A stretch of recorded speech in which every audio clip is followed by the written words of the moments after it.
आज का दिन जम्मू कश्मीर के लोकतंत्र के लिए बेहद खास दिन है। आज स्थानीय निकाय के लिए जो वोट पड़े थे उसकी गिनती हो रही है। मतलब आज जम्मू कश्मीर में स्थानीय निकाय चुनाव के नतीजों का दिन है। जम्मू कश्मीर में 20 जिलों की 280 सीटों के लिए इस समय काउंटिंग चल रही है और ये चुनाव इस लिहाज से अहम हो जाता है क्योंकि अनुच्छेद 370 हटने के बाद ये पहला चुनाव है जो जम्मू कश्मीर में हो रहा है। इस बार किसी भी संगठन ने चुनाव का बॉयकॉट का ऐलान नहीं किया था। मतलब सभी ने इस लोकतांत्रिक प्रक्रिया में शिरकत की थी। अच्छा, मैदान में बीजेपी, कांग्रेस के अलावा गुपकार गठबंधन है। वोटों की गिनती के लिए सुरक्षा के कड़े इंतजाम किए गए हैं। वोटों की गिनती का काम जो शुरू हो चुका है। जो 6 तस्वीरें आप इस वक्त देख रहे हैं, यही जम्मू कश्मीर की पूरी कहानी इस वक्त की बयां कर रहे हैं। और अभी का ताजा ट्रेंड क्या है ये जान लीजिए आप।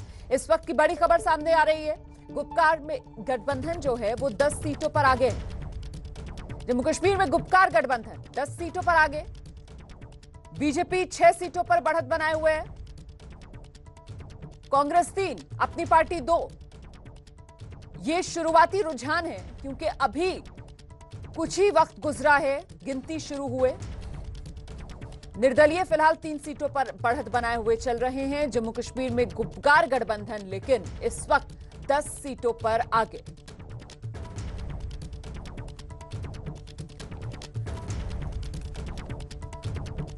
और मेरे साथ मेरे सहयोगी आसिफ कुरैशी इस वक्त श्रीनगर से मौजूद है। सीधे आसिफ का रुख करते हैं। आसिफ, ये गुपकार गठबंधन 10 सीटों पर किन इलाकों में बढ़त बनाए हुए? रोमाना, देखिए ये बढ़त भी अब जो है बदल गई है। अभी जो ताज़ा अपडेट मेरे पास आया है उसके अनुसार जो गुपकार गठबंधन है वो 11 सीट पे आ गए हैं।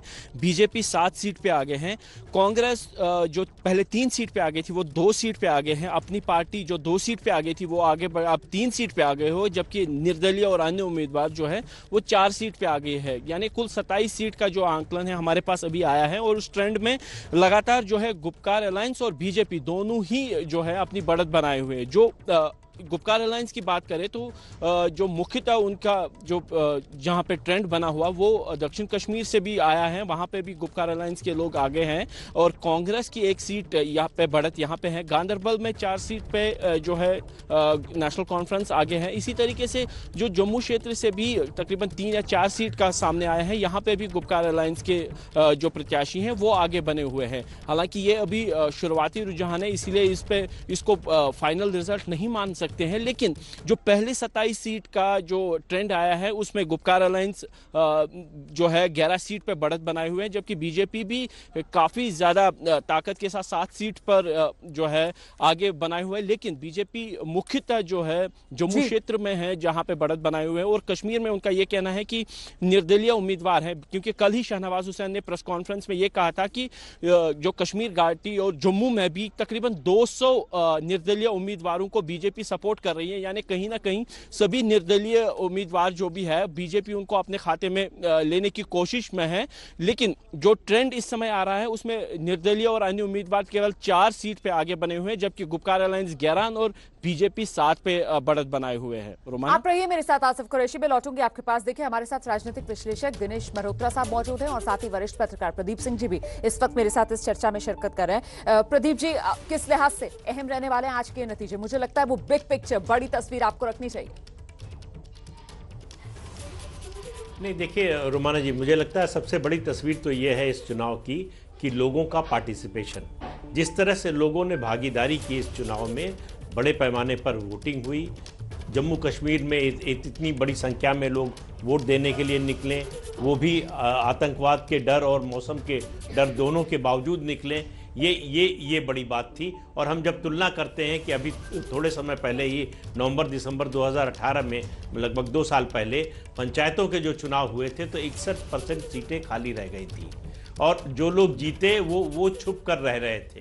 तो वहाँ से स्थिति की आप तुलना कीजिए आज की स्थिति की। दूसरी बात यह है कि जो अभी तक रुझान आ रहे हैं, हालांकि बहुत शुरुआती हैं, इनके आधार पर कोई निष्कर्ष नहीं निकालना चाहिए, फिर भी गुपकार गठबंधन आप देखिए इसमें 6 दल शामिल हैं और इनमें से 2 दल ऐसे हैं जो मुख्य धारा की पार्टियां हैं जम्मू कश्मीर की, जिन्होंने कांग्रेस के अलावा बाकी समय इन्होंने ही राज किया है जम्मू कश्मीर पर।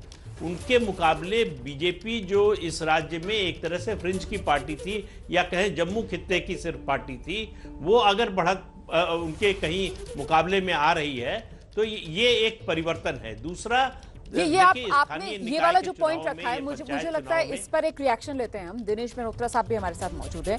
दिनेश जी, जो बात अभी प्रदीप जी ने कही कि समझना इस बात को भी चाहिए कि भाई अभी तक बीजेपी जिसको जम्मू के इलाके की पार्टी माना जाता था, अब कश्मीर के अंदर किस तरीके से वो अपनी मौजूदगी दर्ज करा रही है। कुल मिलाकर जो राजनीतिक जो सियासी मिजाज है इस पूरे इलाके का, वो तब्दील होता हुआ नजर आ रहा है। हालांकि शुरुआती रुझान है, लेकिन गुपकार गठबंधन 11 पर, जिसमें 6 दल शामिल हैं, 2 मुख्य धारा के दल आप ये पीडीपी और नेशनल कॉन्फ्रेंस, और वहीं दूसरी तरफ बीजेपी जो इस वक्त 7 सीटों पर बढ़त बनाए हुए, मतलब मामला काफी बराबरी का।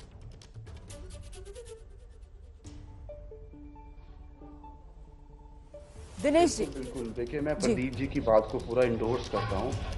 2014 से पहले बीजेपी, बिल्कुल मैं प्रदीप जी की बात को पूरा इंडोर्स करता हूं। 2014 से पहले बीजेपी को जम्मू कश्मीर में जम्मू की पार्टी भी नहीं कहा जाता था, इसको कनक मंडी की पार्टी कहा जाता था। एक बाजार है, कहते थे इसी बाजार तक ये सीमित है ये पार्टी। लेकिन 2014 में जिस तरह से बीजेपी ने मुस्लिम मेजॉरिटी एरियाज, खासतौर किश्तवाड़, डोडा, इस इलाके में सीट्स निकाली, तो उसमें बीजेपी का हम ये कह सकते हैं कि एक्सपेंशन बहुत ज़्यादा हो गया। पूरे जम्मू प्रोविंस की ये पार्टी बन गई। अब जिस तरह से डिस्ट्रिक्ट डेवलपमेंट काउंसिल के चुनाव में बीजेपी ने बहुत सीरियसली एग्रेसिवली चुनाव लड़ा है, खासतौर पर बीजेपी के मंत्री, जो केंद्रीय मंत्री और केंद्रीय नेता घाटी में डेरा जमाए रखे, तो मुझे लगता है बीजेपी डेफिनेटली अपने फुटप्रिंट्स एक्सपैंड करेगी कश्मीर घाटी में। रिजल्ट जो भी हो, लेकिन बीजेपी एक फोर्स बन के उभरी है जम्मू कश्मीर में, और आप इसको मतलब इग्नोर नहीं कर सकते, नकार नहीं सकते कि इस समय जो है BJP versus rest of all होना एक क्लियर इंडिकेशन है कि बीजेपी अब बहुत बड़ी फोर्स जम्मू कश्मीर की राजनीति में बन के उभर गई है। जी, आप रहिए मेरे साथ। सर, 2 और खास मेहमान जो इस वक्त हमारे साथ जुड़ चुके हैं, वो जेकेएनसी से शेख इशफाक जब्बार साहब हमारे साथ मौजूद हैं, और ताहिर सईद स्पोक्स पर्सन है, प्रवक्ता हैं पीडीपी के, वो भी इस वक्त हमारे साथ जुड़ गए। बहुत बहुत स्वागत आप दोनों का। मुझे लगता है ताहिर सईद साहब को पहले आना चाहिए। ताहिर सईद साहब, ये जिस तरीके से डीडीसी के रुझान आने शुरू हुए हैं, ये तो साफ तौर पर दिखा रहा है कि बीजेपी एक बड़ी फोर्स बनकर उभरी है।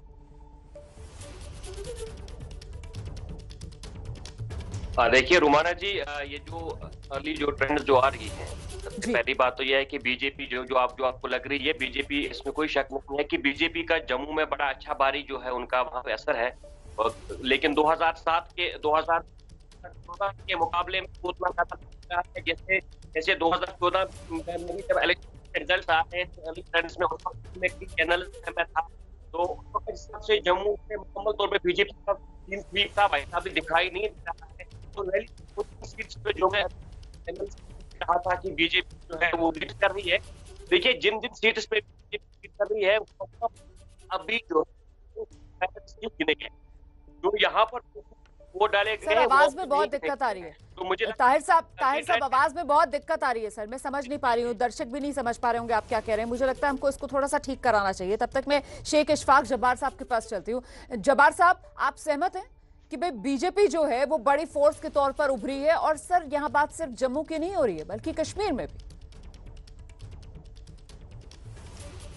देखिए रोमाना जी, अगर हम देखें 2014 रिजल्ट्स, तो उसमें एक बड़ा बहुमत लेके बीजेपी आई थी असेंबली के इलेक्शन। 28 सीटें इनको जम्मू क्षेत्र से मिली। लेकिन अभी तक के जो ट्रेंड्स है उस हिसाब से बीजेपी का जम्मू में तो बिल्कुल काफी ज्यादा लॉस हो रहा है। लोग जहां आप देखेंगे एग्जिट पोल में कोई 60 सीट्स इनको दिखा रहे हैं। नहीं जब्बार साहब, एग्जिट पोल भूल जाइए, आज तो नतीजों का दिन है और शुरुआती रुझान जो सामने आ रहे हैं वो ये बता रहे हैं कि एक तरफ गुपकार गठबंधन है जिसमें आपने अपने सियासी विरोधियों से हाथ भी मिला लिया, नेशनल कॉन्फ्रेंस और पीडीपी, बाकी कुल मिलाकर 6 दल हैं जो एक साथ चुनाव मैदान में हैं, और वहीं दूसरी तरफ अकेले अपने दम पर बीजेपी है और आप सबको टक्कर दे रही है। सर, ये रुझान है शुरुआती, आप एग्जिट पोल से आगे बढ़िए। नहीं, देखिए एग्जिट पोल से आगे बढ़ते हुए आज शाम तक आप देखेंगे गुपकार अलायंस पूरा स्वीप कर जाएगी इस इलेक्शंस को, और जम्मू से भी एक अच्छा खासा हमारा बहुमत मिल जाएगा। और कश्मीर में तो आप इनको भूल ही जाइए कोई सीट इनको मिलेगी। ये शुरुआती ट्रेंड थोड़े आगे पीछे दिखा रहे हैं। जो गुपकार अलायंस है, जो बीजेपी की पॉलिसियां है, जो 5 अगस्त 2019 के बाद लोगों ने उसको रिजेक्ट किया है, जो जम्मू कश्मीर के अवाम के साथ इन्होंने किया है, ये वर्डिक्ट आज जो है ये उन ताकतों के खिलाफ है जो जम्मू कश्मीर को बांटना चाहते हैं मजहब के नाम पे, डेवलपमेंट के बाद। और जम्मू कश्मीर का जो मुझे लगता है जब्बार साहब, पूरे मुझे लगता है हिंदुस्तान जब्बार में साहब माना अभी जाता है। जल्दबाजी नहीं करनी चाहिए, इंतजार कर लेना चाहिए, क्योंकि अभी जो शुरुआती रुझान है देखिए वो भी कुछ और कहानी बयां कर रहे हैं और नतीजे आने में तो अभी बहुत वक्त लगेगा। लेकिन आपने जिस तरीके से यहाँ पर मुद्दों की एक तस्वीर रखने की कोशिश की है, प्रदीप जी के पास मैं लेकर चलती हूँ दर्शकों को। प्रदीप जी, आपको क्या लगता है इस बार जम्मू कश्मीर में ये जो निकाय चुनाव हो रहे हैं, इसमें सबसे अहम मुद्दा आम जनता के लिए, आम निवासी के लिए प्रदेश जो दोनों केंद्र शासित प्रदेश है, क्या रहा होगा? देखिए, मेरे हिसाब से तो सबसे बड़ा मुद्दा लोगों के लिए उनकी जो रोज़मर्रा की ज़िंदगी है उसमें बदलाव का है, विकास का है, कि जो अब तक उनको नहीं मिल पा रहा था। एक दूसरी चीज़ है उनकी जनतांत्रिक प्रक्रिया में भागीदारी। जब निचले स्तर पर पहुंचता है ये सिस्टम, पंचायती राज का सिस्टम, जो कि अभी तक लागू नहीं हुआ था जम्मू कश्मीर में, आज इस चुनाव के साथ पूरी तरह से लागू हो गया है।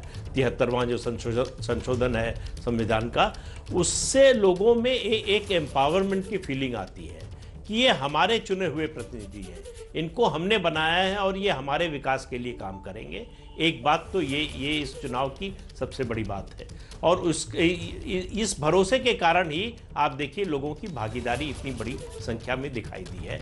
तो एक विश्वास जनतंत्र में अभी तक जम्मू कश्मीर के लोगों को लगता था कि वो ठगे जाते थे, ये जो चुनाव होते थे ये महज धोखा था। वो उनके नाम पर जो है लोग जीत कर आते थे, शासन करते थे, अपने परिवार को बढ़ाते थे, उनकी चिंता कम करते थे। लेकिन इस चुनाव से एक भरोसा जो है जनतांत्रिक प्रक्रिया में लोगों का जो बढ़ेगा, वो बहुत बड़ी चीज़ है। दूसरी बात यह है कि पीडीपी और नेशनल कॉन्फ्रेंस, जम्मू कश्मीर की ये दो पार्टियां ऐसी हैं जिनके बारे में आप आज से 1.5 साल पहले ये कल्पना भी नहीं कर सकते थे कि ये साथ आ सकती है। तो अगर बीजेपी को हराने के लिए इनको साथ आना पड़ रहा है तो इसका मतलब है कि बीजेपी की ताकत बढ़ी है, बीजेपी इनको चुनौती देने की स्थिति में। जीते हारे वो अलग चीज़ है, हो सकता है गुपकार गठबंधन जो है वो डीडीसी के चुनाव में जीत जाए और सत्ता उसके हाथ में आ जाए, लेकिन बीजेपी दोनों को मिलाकर, मतलब 6 पार्टियां मिलकर तब मुकाबला कर रही है बीजेपी का। ये बीजेपी के लिए जो है संतोषप्रद बात है, आगे के लिए उनके कार्यकर्ताओं को और पार्टी नेताओं को उम्मीद बताती है। बिल्कुल, ताहिर सईद साहब आपको आना चाहिए सर। मतलब वो जो राज चलता था जम्मू कश्मीर के अंदर कि या तो अब्दुल्ला परिवार या मुफ्ती परिवार, कुल मिलाकर वो आप लोगों के तख्त के पाए जो हैं वो तो हिला दिए ना बीजेपी ने। इसी वजह से तो गुपकार गठबंधन, कोई सोच सकता था कि नेशनल कॉन्फ्रेंस और पीडीपी एक साथ आ जाएगी चुनाव में? देखिए, हम यहाँ पे चुनाव के लिए सबसे पहले आपको ये समझना होगा कि गुपकार गठबंधन जो है वो चुनाव के लिए एक साथ हमारा, हम एक काज के लिए लड़ रहे हैं, एक मकसद के लिए यहाँ पर लड़ रहे हैं। ऑल ऑफ सडन यहाँ पर चुनाव हो जाते हैं, जिसकी वजह से हमें जो एक साथ लड़ने का फैसला करना था, हमारा एक मैसेज देना था पूरे जम्मू सर। कश्मीर दिक्कत आ रही है सर, अभी भी आवाज सही नहीं है, अभी भी आवाज सही नहीं है। मैं यही सवाल मैं जब्बार साहब के पास लेकर चलती हूँ। जब्बार साहब, साथ आना पड़ गया, मतलब इतनी बड़ी चुनौती सियासी तौर पर बीजेपी ने पेश कर दी, इसी तरीके से तो देखा जाएगा इसे, और कैसे देखा जाएगा? देखिए, ये चुनाव के लिए हम साथ नहीं आए, ये हमारी पॉलिटिकल आइडियोलॉजी अलग अलग हो सकती है, लेकिन जो हमारा कॉमन, जो जम्मू कश्मीर के अवाम के तय हमारा हक फर्ज है, हम उसके लिए साथ आए। चुनाव तो बीच में एक वो आ गया, उससे हम चुनाव, लेकिन हमारा एक ग्रेटर लार्जर एक काज है जम्मू कश्मीर के अवाम के लिए, जम्मू कश्मीर रियासत को वापस लाने के लिए, 370 के रेस्टोरेशन के लिए, 35A के रेस्टोरेशन के लिए। तो इन चीजों पे हम एक साथ हुए हैं। तो बाकी ये चुनाव, कुर्सी, इक्तिदार, ये हमारे लिए कोई मायने इस वक्त नहीं रखते हैं। लेकिन हम इसमें इसलिए क्योंकि इन ये चुनाव जो को 370 चुनाव पर जो रेफरेंडम आज की ये तरह हो से रहे हैं, आप ले रहे हैं मतलब? सुनिए मेरे साथ देखिए, मेरे साथ एक और खास रमाना जी, मेहमान इस वक्त सुनिए। जुड़ गए हैं। सर आ रही हूँ आपके मेरी पास। बात प्लीज। अच्छा, मेरी पूरी बात कर लीजिए आप अपनी बात। आप बात ही नहीं करने देगी तो कैसे फिर मैं अपना मुद्दा रखूंगा बाद में। तो आप ये चुनाव करवाते हैं डेवलपमेंट के नाम पे, बाद में पूरी मुल्क में पूरे दुनिया में इसको बेचते हैं कि हमने जी जम्मू कश्मीर 370 खत्म होने के बाद वहां तरक्की हो गई, वहां दो परिवारों ने यहाँ लूट मचाया था, सियासतदानों ने वहां यहाँ पे बहुत गड़बड़ की थी, अपने घर भरे थे और यहाँ लोग आज खुश है, यहाँ खुश सब कुछ ठीक ठाक चल रहा है। इसलिए हमने फैसला किया कि हम चुनाव में इसमें आएंगे, लेकिन जो ये फिर बाद में इसको एक्सप्लॉइटेशन एक शुरू हो जाती है उसको रोकने के लिए, वरना ये कोई मैंने मुझे लगता है अब आपको जरा सा बीजेपी को भी सुनना चाहिए। इस वक्त हमारे साथ बीजेपी के सांसद सुधांशु त्रिवेदी जी जुड़ गए हैं। सुधांशु जी, बहुत बहुत स्वागत है आपका एबीपी न्यूज में। सर, यहाँ पर जो नेशनल कॉन्फ्रेंस और पीडीपी की तरफ से प्रतिनिधि बैठे हुए हैं पार्टियों के, कुल मिलाकर उनकी तरफ से यही दिखाने की कोशिश की जा रही है कि साहब ये डीडीसी के जो चुनाव नतीजे हैं ये 370 को लेकर जनता का फैसला होगा और कुछ नहीं। बीजेपी ने किस तरीके से अप्रोच किया इन चुनाव को? सर देखिए, अभी मैं जब्बार साहब की बात सुन रहा था जी। इन चुनावों के नतीजे बहुत ही स्पष्ट और विशिष्ट, बहुत ही क्लियर और डिस्टिंक्ट। आवाज हम तक नहीं आ रही है। सबसे बड़ी बात यह है कि आपने देखा, कभी आपने कल्पना कर सकती थी कि आज से कुछ साल पहले कि पीडीपी और नेशनल कॉन्फ्रेंस मिलकर चुनाव लड़ेंगी? किसके खिलाफ? बीजेपी के खिलाफ, बीजेपी को रोकने के लिए, जो कि आज से केवल 10 साल पहले जम्मू कश्मीर की राजनीति में कोई प्रासंगिक दल, रेलेवेंट पार्टी नहीं मानी जाती, और इवन 5-6 साल पहले तक भी सिर्फ जम्मू की पार्टी मानी जाती। इसलिए इन चुनावों को मैथमेटिकल एंगल से नहीं, थोड़ा केमिकल एंगल से देखना होगा, यानी केमिस्ट्री में क्या बदलाव आ रहा है। और अभी जब्बार साहब की बात में सुन रहा था, उन्होंने कहा कि हमारी आइडियोलॉजी बड़ी डिफरेंट थी, यानी पीडीपी से उनका डिफरेंस था, मगर कश्मीर के लिए हम साथ आए। तो मैं इसमें एक सकारात्मक पक्ष देखता हूं रोमाना जी। कहां जो लोग जम्मू कश्मीर में मुख्यमंत्री का चुनाव लड़ते थे और 370 के चलते हुए जम्मू कश्मीर की हैसियत बाकी राज्यों से ऊपर थी, वो अब यूनियन टेरिटरी होने के बाद डिस्ट्रिक्ट काउंसिल्स के चुनाव लड़ने को तैयार हो गए। ये मैं मानता हूं कहीं ना कहीं भारत की लोकतांत्रिक प्रक्रिया की एक्सेप्टेंस या स्वीकारोक्ति है। और इसे मैं कहूं, परिणाम चाहे जो भी आए, एक हिंदी में कहावत है कि चले थे चौबे छब्बे बनने, रह गए दुबे बन के।